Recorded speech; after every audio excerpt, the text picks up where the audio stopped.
এগুলো শুধু তোমার ইবাদত নয়, তোমার পুরো জিন্দেগিটাই ইবাদত। তুমি যদি আল্লাহর কাছে নিজেকে শপথ করে দিতে পারো, আর তুমি যদি ঘোষণা করো আমার জীবন, আমার মৃত্যু, আমার নামাজ, আমার রোজা, আমার সকল প্রস্তুতি একমাত্র আল্লাহর জন্য, একমাত্র কার জন্য?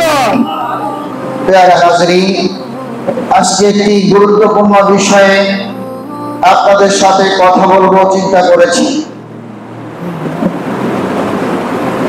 আমরা যারা মুসলিম, আমরা মুসলমানরা আমাদের জীবন পুরোটাই আমরা আল্লাহর হুকুম মতো চলতে হয়। আর যদি পুরো জীবনটা আমরা আল্লাহ পাকের হুকুমের ভিতরে আবদ্ধ করতে পারি, তাহলে আমার পুরো জীবনটাই ইবাদতে পরিপূর্ণ। সুবহানাল্লাহ। আমার খাওয়ার ইবাদত, আমার ঘুমানো ইবাদত, আমার চলাফেরা ইবাদত, আমার ব্যবসা বাণিজ্য ইবাদত, আমার কথাবার্তা ইবাদত, আমার ভালোবাসা ইবাদত, আমার চাল চলন ইবাদত, আমার আচার আচরণ সবটাই কি ইবাদত।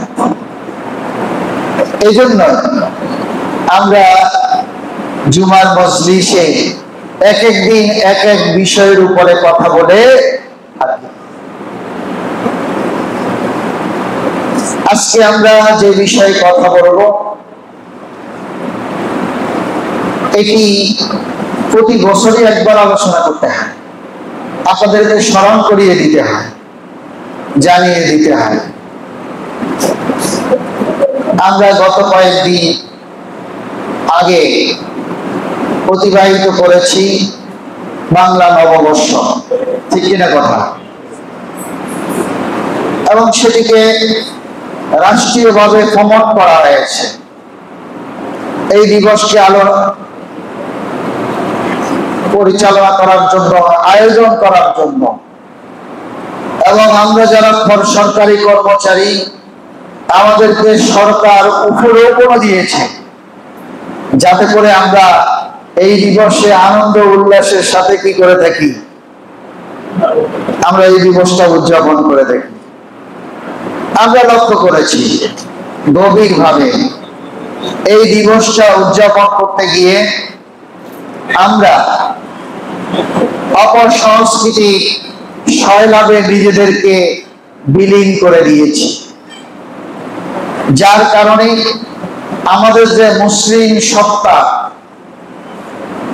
সেই মুসলিম সত্তার কথা আমরা ভুলে গিয়ে আমরা শুধু বাঙালি সত্তাটাকে সামনে ডেকে এনেছি, তাও ভুল পথে এনেছি। এই ভুল পথে আনার কারণটা হচ্ছে আমরা এমন এক ভৌগোলিক অবস্থানে আছি যার চতুর্দিকেই অমুসলিম এবং অমুসলিম সংস্কৃতি দ্বারাই আমরা বেষ্টিত, এবং সেখান থেকে যুগের পরিক্রমায় আমাদের মুসলিম সমাজের ভিতরে সুকৌশলে অপসংস্কৃতিগুলো ঢুকে আমাদের মৌলিক সংস্কৃতি, যেটা মুসলমানদের যে ঐতিহ্য, তাহজিব, তামাদ্দুন, সেটিকে আমরা ভুলিয়ে আমরা ওদেরটাকেই গ্রহণ করে ফেলেছি। আলহামদুলিল্লাহ, আমরা এবার লক্ষ্য করেছি ওর মোকাবিলায় ইসলামিক সংস্কৃতি, ইসলামিক কালচারকে তুলে ধরার জন্য কিছু ভাই এবার তাদের মোকাবিলায় চেষ্টা করেছে। আলহামদুলিল্লাহ, আলহামদুলিল্লাহ। যেমন আমাদের সংস্কৃতি হচ্ছে সুবে সাদেকে মসজিদের মিম্বার থেকে মুয়াজ্জিন আযান দিবে, এটা মুসলমানদের সংস্কৃতি। আসসালাতু খায়রুম মিনান নাওম বলে ডাকবে, মুসলমানরা মসজিদে চলে আসবে। এইভাবে দৈনিক 5 বার মুসলমানদেরকে ডাকবে, আর মুসলমানরা কাজ, দুনিয়াবি কাজের পাশাপাশি আল্লাহর ডাকে সাড়া দিয়ে মসজিদে এসে আল্লাহকে সেজদা করবে, সুবহানাল্লাহ। এটাই আমাদের সংস্কৃতি, কি বলেন? এটা মুসলিম সংস্কৃতি। আমাদের সংস্কৃতি, আমরা মসজিদে আসতে টুপি মাথায় দিই, পাঞ্জাবি পরি, একটু তাকওয়ার পোশাক পরার কি করি, চেষ্টা করি। এটা আমাদের সংস্কৃতি, কি বলেন? বাংলাদেশ ৯৫% মুসলমানের দেশ। আমাদের দেশের সংস্কৃতি এটা। আমাদের দেশের সংস্কৃতি, আমরা আদর আপ্যায়ন, মেহমানদারি, আমাদের সবগুলো একটা রীতি আছে, আছে কিনা? মুসলমানদের রীতি আছে কিনা? কিন্তু এই রীতির বাইরে আমরা যদি কিছু করে থাকি, সেটার নাম হচ্ছে অপসংস্কৃতি। আর এটি সুকৌশলে আমাদের ভিতরে মূর্তি পূজা ঢুকায়, আমাদের ভিতরে হিন্দুত্ব সংস্কৃতি ঢুকায়, আমাদের ভিতরে অপসংস্কৃতি সুকৌশলে ঢুকিয়ে দেয়। আচ্ছা, আপনারা প্রতি বছর বাংলা নববর্ষে মঙ্গল শোভাযাত্রা নাম দেওয়া হয়েছিল। এই বছর একটু পরিবর্তন করে নাম দিয়েছে আনন্দ শোভাযাত্রা। কি? আনন্দ শোভাযাত্রা। অর্থাৎ বাঙালিরা কিভাবে আনন্দ করে, এই আনন্দটা বছরের শুরুতে পুরা বিশ্বকে দেখাবে, র্যালি করে দেখাবে, আয়োজন করে দেখাবে, খাওয়া দাওয়া করে দেখাবে, নাচ গান করে দেখাবে। এটাই তাদের টার্গেট। কথা বলছেন কিনা? এবং সেটি করতে গিয়ে বলেন তো দেখি, আমরা কি প্রতি বছরে প্রতিদিন আমরা পান্তা ইলিশ খাই? আজকে খেয়েছেন, ডায়াবেটিসের কারণে পান্তা খাওয়াটা এমনি নিষেধ, ঠিক কিনা কথা? তাহলে পান্তা ইলিশ কি আমাদের সংস্কৃতি? আমরা ছোটবেলায় দেখেছি, আমাদের বাড়ির পাশে যখন খেতে হাল চাষ করত, সকাল বেলার খাবার কি ছিল? পান্তা ভাত ছিল, কুমড়া ছিল, মরিচ ছিল, পুরিয়া মরিচ ছিল, ঠিক কিনা কথা? তো তুমি পুরিয়া মরিচ খাও না, তুমি এত টাকা দাম দিয়ে ইলিশ মাছ খাও কেন? কথা বলছেন কিনা? আচ্ছা, এরপরে আমরা শোভাযাত্রায় লক্ষ্য করলাম বাদরের ছবি, শিয়ালের ছবি, এরপরে দিয়ে বাঘের ছবি। বাঘ আমাদের জাতীয় পশু, রয়্যাল বেঙ্গল টাইগার শুধু বাংলাদেশে আছে, এটা দেখালো। কিন্তু সেখানে অনেকগুলো মূর্তির আবির্ভাব আমরা দেখেছি। বলেন, আমরা ৯৫% মুসলমান, আমরা কি মূর্তি পূজা করি? আমাদের ঘরে কি মূর্তি আছে? আমরা আজান দিলে মসজিদে আসি, তুমি এই সংস্কৃতিটা দেখাও। আমরা টুপি পরি, এই সংস্কৃতিটা দেখাও। আমরা পাঞ্জাবি পরি, আমাদের র্যালিতে এই সংস্কৃতিটা দেখাও। বিশ্বকে বলো যে বাঙালি মুসলমানরা এইভাবে চলে, বাঙালি মানুষগুলো এইভাবে চলে। এটাই হওয়ার কথা ছিল সংস্কৃতি। কিন্তু তা না হয়ে তুমি যা দেখাইছো, আমাদের কি এগুলো? নারীরা উলঙ্গ হয়ে এক রকমের শাড়ি পরলে সাদা, এবং সাদার উপরে কালো বা ডিজাইন করা একটা কাল আছে, হেমন্তী শাড়ি, বৈশাখী শাড়ি, বৈশাখী ড্রেস, এগুলো বলেন, এগুলো কি আমাদের সংস্কৃতি? আচ্ছা, দ্বিতীয়, ঢাল তবলা। ঢাল তবলা বাজানো হয়, গান বাদ্য বাজানো হয়।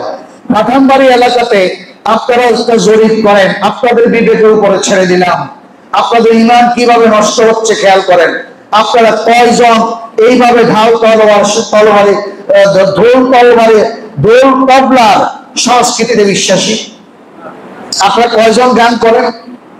যদি আমাদের এখানে 10,000 মুসল্লি থাকে, তাহলে এর ভিতরে সর্বোচ্চ 20 থেকে 25 জন ছাড়া আর কেউ তবলা, ঢোল এগুলো পছন্দ করে না, ঠিক কিনা কথা?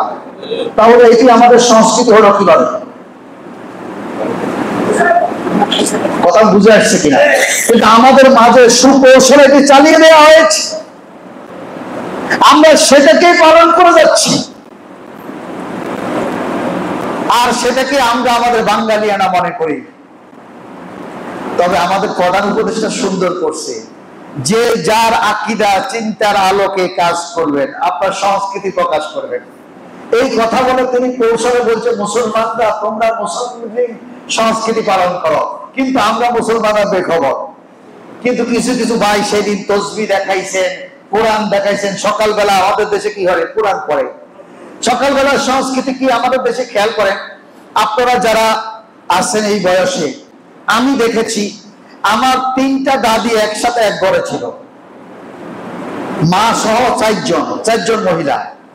ফজরের পরে, ফজর নামাজ পড়ার পরে প্রত্যেকটা রুমের কামরা, জানালা, খিড়কি আমরা বলতাম, যেমন মা বসে যেত এক খিড়কি, দাদিরা বসে যেত 3জন 3 খিড়কিতে, কোরআন শরীফ নিয়ে পড়তো। কোরআনের আওয়াজ আসছে ঘর থেকে, আলিফ লাম মিম যালিকাল কিতাব লা রাইবা ফি হুদাল লিল মুত্তাকিন। কি এই শব্দগুলো শুনতেন না? এখন এই শব্দগুলো শোনা যায় না। এখন শোনা যায় ঘুম যাওয়ার সময় তবলার আওয়াজ, ডেক্সের আওয়াজ, ঘুম ভাঙ্গে তার ডেক্সের আওয়াজ দিয়ে। ঠিক কিনা কথা? ঠিক কিনা কথা? তাহলে বাঙালি সংস্কৃতি অতীতকাল থেকে, আদিকাল থেকে আমাদের সংস্কৃতি হচ্ছে আমরা ইসলাম পালন করি, কিন্তু পয়লা বৈশাখে ইসলাম পালনের কোন নজির দেখানো হয় না। যা দেখানো হয় সবগুলো অইসলামিক কালচার গুলো দেখানো হয়। ঠিক কিনা কথা? আমরা সংস্কৃতির অনেকগুলো বাহন আছে। এই সংস্কৃতির বাহনের ভিতরে 1 নম্বর বাহন হচ্ছে গান বাদ্য, সঙ্গীত, কবিতা রচনা। ঠিক কিনা কথা? তাহলে আমার এই সংস্কৃতির এই বাহনটা, এই সাইডটা, সংস্কৃতির অনেক দিক আছে। এই সাইডটার ব্যাপারে আমার আল্লাহ কি বলেছে মুসলমানদের এটা জানা দরকার আছে না নাই? আসছে না জোরে? তো আসছে কোন কিল্লাই? যদি থেকে থাকে তাহলে শুনেন আল্লাহ কি বলছেন। আমার আল্লাহ সূরা শুআরার ভিতরে বলছেন 224, 25, 26 নম্বর আয়াতে আল্লাহ বলছেন ওয়াশ-শুআরাউ ইয়াত্তাবিউহুমুল গাবুন। আমার আল্লাহ দেখে বলছেন কবিরা, গায়করা, সাহিত্যিকরা, লেখকরা ইয়াত্তাবিউহুমুল গাবুন, তারা পথভ্রষ্টতায় বেশি নিমজ্জিত। কোরআনের কথা। কার কথা? কার কথা?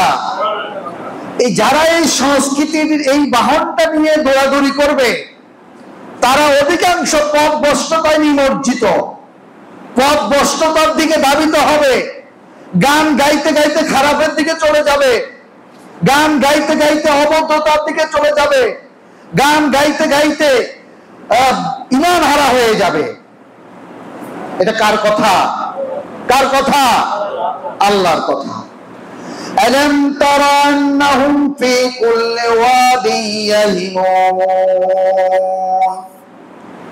আল্লাহর একটা কথা বলছেন, এই কবিদের ভিতরে আরেকটা বৈশিষ্ট্য হচ্ছে তুমি তাদেরকে দেখবে ফি কুল্লি ওয়াদিন ইয়াহিমুন, তারা উপত্যকার উদ্ভ্রান্তের মতো ঘুরে। আমরা যাদেরকে সংস্কৃতি কর্মী বলি, অপসংস্কৃতিক কর্মী, খেয়াল রাখেন এরপর আল্লাহ ইসলামী সংস্কৃতিক কর্মীর কথাও বলবে। অপসংস্কৃতির কর্মী যারা, এদেরকে দেখবেন উদ্ভ্রান্তের মতো ঘুরে। ঠিক কিনা কথা? সংস্কৃতির দ্বারক বাহক। সংস্কৃতি মানে কি? আদর্শ। সংস্কৃতি মানে কি?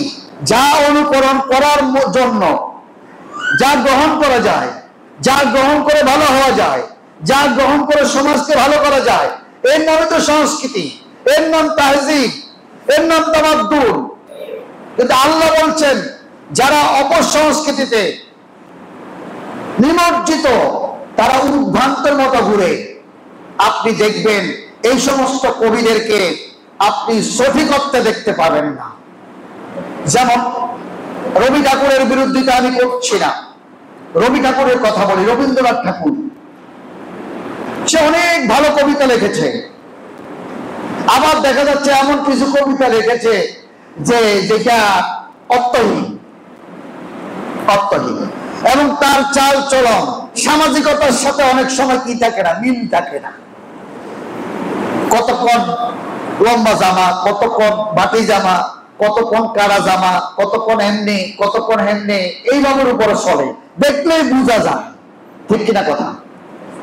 আমাদের দেশের সাংস্কৃতিক কর্মী যারা, আপনারা যারা দেখবেন আমাদের দেশের যারা মিডিয়া কর্মী, মিডিয়া পল্লীগুলোতে গিয়ে দেখবেন তারা জীবন জগৎ সম্পর্কে তাদের ধারণা হচ্ছে ভিন্ন। তাদের ধারণা হয়ে যায় খাও দাও ফুর্তি করো, আগামীকাল বাঁচবে কিনা বলতে পারো। তারা এরকম হয়ে যায়, উদ্ভ্রান্ত। তাদের কোনো গোল থাকে না, তাদের কোনো টার্গেট থাকে না, তাদের কোনো লক্ষ্য থাকে না। কিন্তু মুসলমানরা লক্ষ্যহীন জীবন হতে পারে না। মুসলমানদের প্রত্যেকটা কথা, প্রত্যেকটা চাল, প্রত্যেকটা চলন, প্রত্যেকটা আচার, প্রত্যেকটা বিষয়ে একটা লক্ষ্য তাদের সামনে থাকতে হবে। এই ছাড়া মুসলমানদের কোনো কিছু হতে পারে না। কিন্তু আল্লাহ বলছেন কবিরা এরকমই হবে। রাসূলের যুগে ছিল, যুগে যুগে এই ধরনের একটা গোষ্ঠী ছিল, যে গোষ্ঠীগুলো মানুষদেরকে মূল সংস্কৃতি থেকে অপর সংস্কৃতির দিকে মানুষদেরকে নিয়ে যেত। এরপর আল্লাহ বলছেন ওয়ান্নাহুম ইয়াকুলুনা মা লা ইয়াফআলুন, ওয়ান্নাহুম ইয়াকুলুনা মা লা ইয়াফআলুন, ওয়ান্নাহুম আত্তারা নিশ্চয় তারা, ইয়াকুলুনা বলে, মা লা ইয়াফআলুন যা তারা জানে না।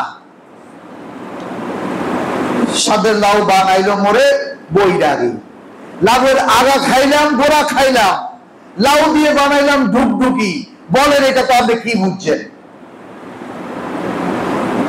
এরকম গান আছে না? এরকম গান আছে কিনা? খারাপের দিকে নেয় তো নেয়, আর কি বলে সেটাও জানে না। কোনো অর্থহীন গান, অর্থহীন কবিতা, অর্থহীন সাহিত্য, এরকম অনেকটা আছে। যে আল্লাহ নিজেই বলছেন ওয়ান্নাহুম ইয়াকুলুনা মা লা তাফআলুন, তারা অধিকাংশ সময় যা বলে তা তারা জানে না কি বলে। উদ্ভ্রান্তের মতো, পাগলের মতো তারা চলে। বলেন তো দেখি, পয়লা বৈশাখের যারা আনন্দ র্যালি দেখেছেন, আমি আনন্দ র্যালির বিরোধিতা করছি না, কারণ রাষ্ট্রীয় বিরোধিতা আমি সচরাচর করতে পারি না। কিন্তু আনন্দ র্যালিতে উদ্ভ্রান্তের মতো কিছু কাজ দেখেন নাই, আচরণ দেখেন নাই, যেগুলো মুসলমানদের হতে পারে না। মুসলমান এগুলো গ্রহণ করতে পারে না। এরপরে আল্লাহ রাব্বুল আলামিন বলছেন ইল্লাল্লাযীনা আমানু ওয়া আমিলুস সলিহাতি ওয়া যাকারুল্লাহা কাসীরা। এখন আল্লাহ রাব্বুল আলামিন আপনাকে আমাকে ভাগ করে দিচ্ছেন। এতক্ষণ অপসংস্কৃতির কথা বলছি, এ পর্যায়ে আল্লাহ রাব্বুল আলামিন ইসলামী সংস্কৃতির কথা বলছেন। ইল্লাল্লাযীনা আমানু ওয়া আমিলুস সলিহাতি ওয়া যাকারুল্লাহা কাসীরা। ইল্লাল্লাযীনা আমানু ওয়া আমিলুস সলিহাত, ইল্লাল্লাযীনা আমানু যারা ঈমান আনে, ওয়া আমিলুস সলিহাত এবং সৎ কর্মশীল, যাকারুল্লাহা কাসীরা, যাকারুল্লাহা কাসীরা, তারা বেশি বেশি করে আল্লাহকে স্মরণ করবে। তার মানে ইসলামী সংস্কৃতি হবে আল্লাহকে স্মরণযুক্ত সংস্কৃতি, ইসলামী কালচার হবে আল্লাহকে সংস্কৃতির আল্লাহকে স্মরণ করার সংস্কৃতি। যেমন আপনি গান গাইবেন, আপনার গানটা হবে আল্লাহকে স্মরণ করার গান। এই সুন্দর ফুল, এই সুন্দর ফল, মিঠা নদীর পানি, খোদা তোমার মেহেরবানি, খোদা তোমার মেহেরবানি। সব হবেনি, হবেনি, কারণ এখানে আল্লাহ পাকের প্রশংসা করা হয়েছে। আল্লাহ পাক আল্লাহ বলছেন যারা ইসলামী কবি তাদের কবিতা ঈমানদীপ্ত হবে, তাদের আচরণ ঈমানদীপ্ত আচরণ হবে। আর যারা অনিসলামিক তাদের কবিতায় আপনাকে খারাপের দিকে নিয়ে যাবে। ঠিক কিনা কথা? এগুলো হচ্ছে এই জন্যই ইসলামী সংস্কৃতিকে আমাদেরকে লালন করতে হবে। একটু দূর করে বলেন সাল্লাল্লাহু আলা মুহাম্মদ সাল্লাল্লাহু আলাইহি ওয়াসাল্লাম, সাল্লাল্লাহু আলা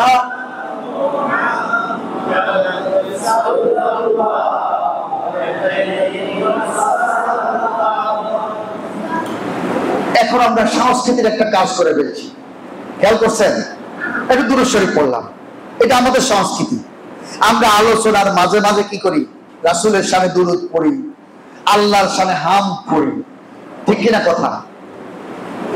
আবার দুরূদ পড়তে গিয়ে রাসূলকে আমরা সালামও দেই, ইয়া নবী সালাম আলাইকা, ইয়া রাসূল সালাম আলাইকা, ইয়া হাবিব সালাম আলাইকা, সালাতুল্লাহ আলাইকা।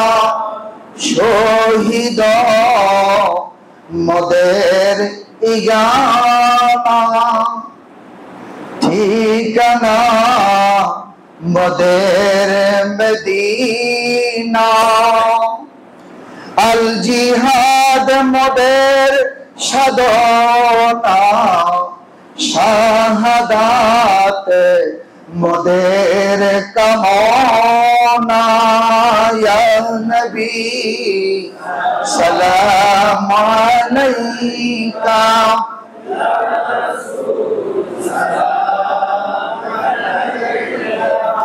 ইয়া হাবিব সালাম আলাইকা, সালাতুল্লাহ আলাইকা।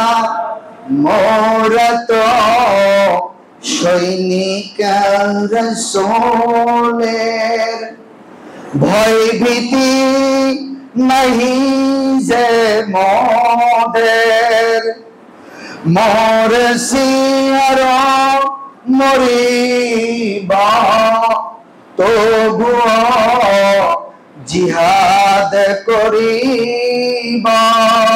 ইয়া নবী সালাম আলাইকা, ইয়া রাসূল সালাম আলাইকা, ইয়া হাবিব সালাম আলাইকা, সালাতুল্লাহ আলাইকা। মসজিদে নববী, মদিনার মসজিদ, যেই মসজিদ উসসিসা আলা তাকওয়া, যেই মসজিদ নিজ হাতে রাসূল সাল্লাল্লাহু আলাইহি সাল্লাম তৈরি করেছেন, ওই মসজিদে নববীতে আমাদের মতো মিম্বার একটা না, রাসূলের আমলে মিম্বার দুইটা ছিল। কয়টা ছিল? একটাতে রাসূল খুতবা দিতেন, আর একটাতে কবিদেরকে দাঁড় করিয়ে ইসলামী কবিতা পরিবেশন করা হতো।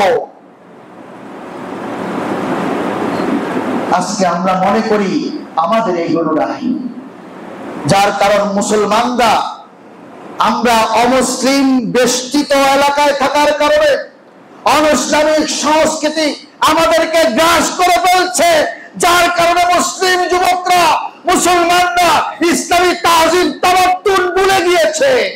আজকে তারা ইসলামের ঐতিহ্য, ইসলামের বৈশিষ্ট্য ভুলে গিয়ে তারা আজকে কাফের মুশরিকদের ঐতিহ্যকে গ্রহণ করছে, ঠিক কিনা? মুসলমানদের ঐতিহ্য হচ্ছে এমন, যুবকরা বাসর ঘরে থাকবে, ইসলামের বিপ্লবের ঘোষণা, যুদ্ধের ঘোষণার সাথে সাথে বাসর ঘর ত্যাগ করে মুসলিম সংস্কৃতি, ঠিক কিনা কথা? মুতার যুদ্ধ রাসূল পাঠাইলেন রোম সম্রাটের কাছে দূত। রোম সম্রাট বিশ্বের ইতিহাস বিশ্ব ইতিহাসে, বিশ্ব আইনে,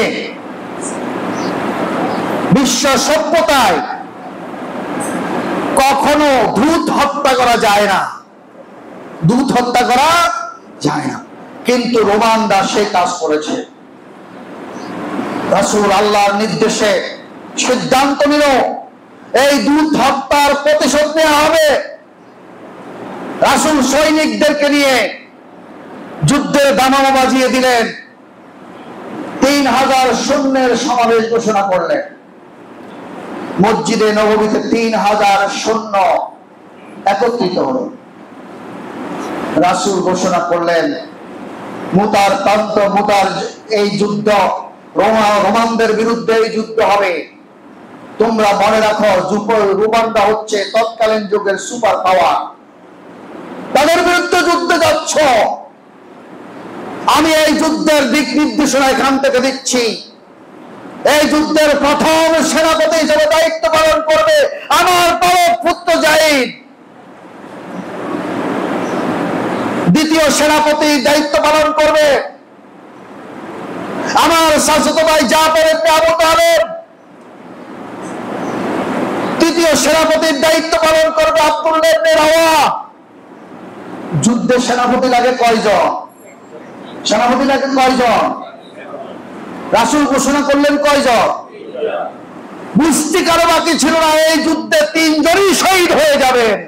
চতুর্থ নম্বর রাসূল বললেন এই 3 জনের পরে মুসলিম সৈন্যরা সিদ্ধান্ত নিবে তাদের সেনাপতি কে হবে। তার মানে 3 জনই শহীদ হয়ে যাবেন। রাসূলুল্লাহ সাল্লাল্লাহু আলাইহি ওয়াসাল্লাম ঘোষণা দিলেন, প্রস্তুতি নেওয়ার জন্য বললেন। যায়েদ বললেন ইয়া রাসূলুল্লাহ, আমি আপনার পালক সন্তান, আমার মা মসজিদে নববীর পাশ থেকে শুনছে, আমার বাবা আমাকে যুদ্ধের সেনাপতি করেছে, সুতরাং আমার কারো থেকে বিদায় নেওয়ার আর দরকার নেই। জাফর ইবনে আবু তালেব বাড়িতে চলে গেলেন। স্ত্রী সন্তানদেরকে ডেকে বললেন মুতার তন্ত্র যুদ্ধ হবে, বিশ্বের সুপার পাওয়ারের সাথে মুসলমানরা যুদ্ধে, আমি যাচ্ছি, তোমার থেকে বিদায় নিতে আসছি। জাফরের স্ত্রী দোয়া করলেন, রাসূল আপনাকে যুদ্ধের জন্যই নির্বাচিত করেছেন সেনাপতি হিসেবে, আমি বাধা দিতে পারি না, তবে দোয়া করছি আল্লাহ রাব্বুল আলামিন আপনাকে ফিরিয়ে আনুক, মুজাহিদ হিসেবে, গাজী হিসেবে আপনাকে ফিরিয়ে আনুক। হযরত জাফর তরবারির উল্টা পিঠ দিয়ে স্ত্রীকে মৃদু প্রহার করে বলছেন, ওগো প্রাণের স্ত্রী, উল্টা দোয়া করো না, উল্টা দোয়া আল্লাহর দরবারে কবুল হবে না।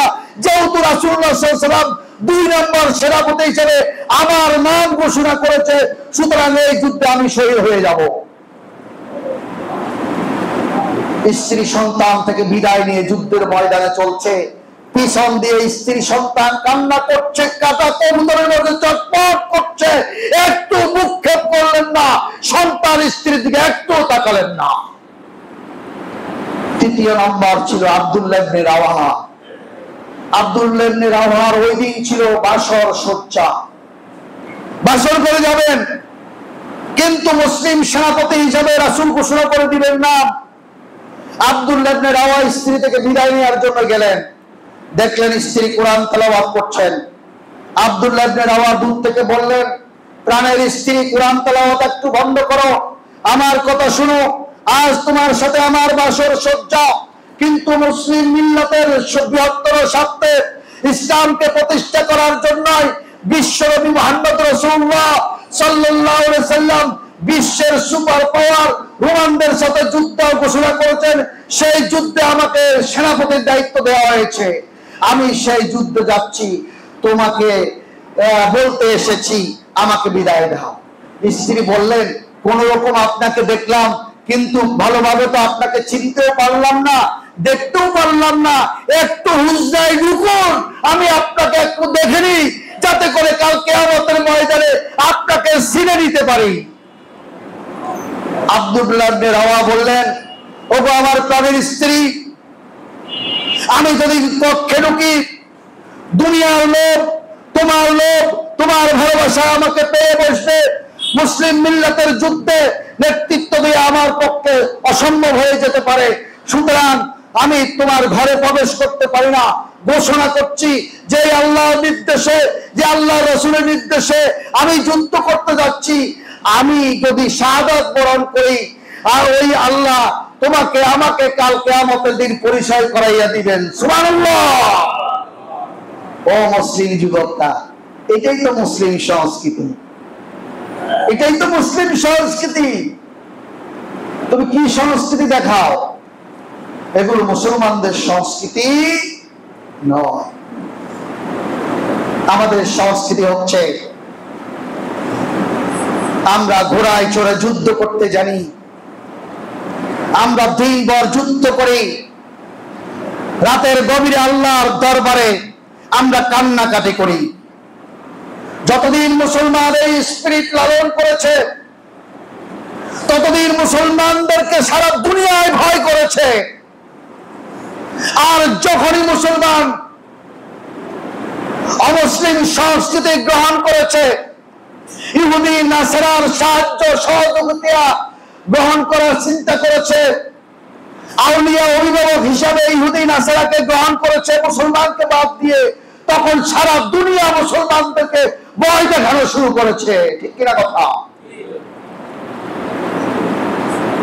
সাদ ইবনে আবু ওয়াক্কাস রাদিয়াল্লাহু তাআলা আনহু আফ্রিকা বিজয় করবেন, সৈন্যের কমান্ডার হিসেবে তিনি রওনা দিলেন। সৈন্য নিয়ে চলছেন, প্রতিমধ্যে টাইগ্রিস নদী এসে বাদ সাধলো, কোন যানবাহন নাই, সব ক্লোজ করা হয়েছে। মুসলমানরা যাবে কিভাবে? ও মুসলমান, মনোযোগ দিয়ে শোনো, মুসলিম কোন যাত্রা টার্গেট করে, ওই টার্গেট থেকে তারা পিছপা হয় না, হয় বিজয় হয়, নয় শহীদ হয়। সাদ ইবনে আবি ওয়াক্কাস সৈন্যদেরকে নিয়ে পরামর্শ সভায় বসলেন, এই নদী পার হওয়া যায় কিভাবে? এক একজন এক এক সিদ্ধান্ত দেয়, কোন সিদ্ধান্তে উপনীত হতে পারলেন না। রাত চলে আসলো, সাদ ইবনে আবি ওয়াক্কাস সহ সবাই তাঁবুতে চলে গেলেন। রাতের গভীরে সাদ ইবনে আবি ওয়াক্কাস রাদিয়াল্লাহু তাআলা সৈন্যদের অবস্থান পর্যবেক্ষণ করার জন্য বেরিয়ে পড়লেন। প্রত্যেকটা তাঁবুতে উঁকি দিয়ে দেখলেন একজন সৈনিক ঘুমন্ত নেই। সবাই জায়নামাজে দাঁড়িয়ে দাঁড়িয়ে কান্না করছে আর আল্লাহর কাছে বলছে, রব্বুল আলামিন, আমরা আফ্রিকার মানুষের কাছে ইসলাম পৌঁছাতে চাই, কিন্তু এই টাইগ্রিস নদী আমাদেরকে বাদ সাধলো, আমরা কিভাবে যাব? আমাদেরকে একটা ফয়সালা করে দাও। কাঁদছেন আর আল্লাহর দরবারে ফরিয়াদ করছেন। প্রত্যেক তাবু দেখে সাদ ইবনে আবি ওয়াক্কাস নিজের তাবুতে এসে আল্লাহর দরবারে দাঁড়িয়ে গেলেন। আর দাঁড়িয়ে গিয়ে আল্লাহ ইলহাম করে দিলেন, তিনি সিদ্ধান্ত নিলেন, পরের দিন সকালে শূন্য সমাবেশ করে ঘোষণা করলেন, আমি যা দেখেছি, রাসূলের সৈনিক তোমরা, তোমাদের ভয় থাকার কথা নয়, তোমরা শহীদের এখানে, তোমাদের ভয় থাকার কথা নয়। আমি যা সচক্ষে দেখেছি রাতের গভীরে, যেই সৈনিককে আল্লাহর দরবারে কাঁদতে জানে, দিনের কোন প্রতিবন্ধকতা, দিবসের কোন প্রতিবন্ধকতা তাদেরকে দিন প্রচারের ক্ষেত্রে রুখতে পারে না। আমি সিদ্ধান্ত নিয়েছি, এই নদীতে ঝাঁপ দেব, এই নদীর সাথ দিয়ে আমরা ওপারে যাবই যাব এবং দিনের দাওয়াত পৌঁছাবো ইনশাআল্লাহ। সেনাপতির সিদ্ধান্ত, সবাই ঘোড়া নিয়ে টাইগ্রিস নদীতে ঝাঁপ দিলেন, নদীর সাথ দিয়ে ওপারে উড়ে গেলেন, কারো কিচ্ছু হলো না। নবী আমাদেরকে সহযোগিতা করলেন, আল্লাহর সাহায্য আমাদের কাছে আসলো। আমরা তো তারা, আমরা ওই জাতি, আমরা ওই মুসলিম জাতি, কিন্তু আজকে আমরা সেটা ভুলে গিয়েছি। আমরা শুধুমাত্র জিকির আজকার আর টুপি লম্বা জামা, এই সেই নামাজ রোজা কয়েকটা ইবাদতকে আমরা ইবাদত মনে করছি। না বন্ধু, ভুল। এগুলো শুধু তোমার ইবাদত নয়, তোমার পুরো জিন্দেগিটাই ইবাদত। তুমি যদি আল্লাহর কাছে নিজেকে সমর্পিত করে দিতে পারো, আর তুমি যদি ঘোষণা করো ইন্না সালাতি ওয়া নুসুকি ওয়া মাহইয়ায়া ওয়া মামাতি লিল্লাহি রাব্বিল আলামিন, আমার জীবন, আমার মৃত্যু, আমার নামাজ, আমার রোজা, আমার সকল প্রস্তুতি একমাত্র আল্লাহর জন্য। একমাত্র কার জন্য? আল্লাহর জন্য। এর নাম মুসলমান। আমরা অপসংস্কৃতি শৈলাবে নিজেদেরকে বাসিয়ে দিচ্ছি, কিন্তু নিজেদের সংস্কৃতি জানি না, নিজেদের ঐতিহ্য জানি না, নিজেদের ইতিহাস জানি না, যার কারণে দুনিয়া আমাদেরকে ভয় দেখায়। গত জুমায় বলেছিলাম, ফিলিস্তিন একটা রাষ্ট্র, পাশে ছোট্ট একটা রাষ্ট্রের যে মানুষগুলোকে জায়গা দিছে ইসরায়েল এখন রাষ্ট্র ঘোষণা করছে। চার চতুর্পাশে কে? তার চতুর্পাশে কে? মুসলিম। কিন্তু সেই মুসলিম চতুর্পাশে থাকার পরেও এই ছোট্ট ইসরায়েল আজকে সারা বিশ্বকে ভয় দেখাচ্ছে, আর মুসলমানদেরকে পাখির মতো হত্যা করছে। মুসলমান কিছুই করতে পারছে না, কারণ মুসলমান তাদের ইতিহাস ঐতিহ্য ভুলে গেছে। মুসলমান রূপ লাবণ্য, দুনিয়ার আহ্লাদ, দুনিয়ার সুখ শান্তি নিয়ে ব্যস্ত, দুনিয়াকে অগ্রাধিকার দিয়েছে। না না বন্ধু, মুক্তি পাওয়ার কোনো উপায় নেই। আসিবান নাস আইয়ুতরাকু আইয়াকুলু আমান্না ওয়া হুম লা ইফতানুন ওয়া লাকাদ ফাতান্নাল্লাযিনা মিন ক্বাবলিকুম ফালা ইয়ালামান্নাল্লাহুল্লাযিনা সাদাকু ওয়া লা ইয়ালামান্নাল কাযিবিন। তুমি মুসলমান এনেছি এই কথা বললেই তোমাকে ছেড়ে দেওয়া হবে? পরীক্ষা নেওয়া হবে না? পরীক্ষা নেওয়া হয়েছে অতীত থেকেও। তোমরা কারা প্রকৃত মুসলমান, কারা মুসলমান নয়, এটা আল্লাহকে জেনে নিতে হবে। আর এর নাম হচ্ছে মুসলমানিত্ব। আসুন আমরা আমাদের ইতিহাস ঐতিহ্য জানি। আমরা বাংলাদেশি, আমরা বাঙালি, কিন্তু আমরা মুসলমান। আমাদের সংস্কৃতি হবে মুসলিম সংস্কৃতি, আমাদের সংস্কৃতি হবে মুসলিম তাহজিব তামাদ্দুন, সেটাই বাংলাদেশি সংস্কৃতি। কিন্তু এর বাইরে যতগুলো সব হাবিজাবি, এগুলো আমাদের সংস্কৃতি হতে। আল্লাহ আমাদেরকে বুঝার তৌফিক দান করুন। হাযা মা ইনদি ওয়া লা ইলাহা ইল্লাল্লাহ আলাইহি তাওয়াক্কালতু ওয়া ইলাইহি উনীব। আসসালামু আলাইকুম ওয়া রাহমাতুল্লাহ।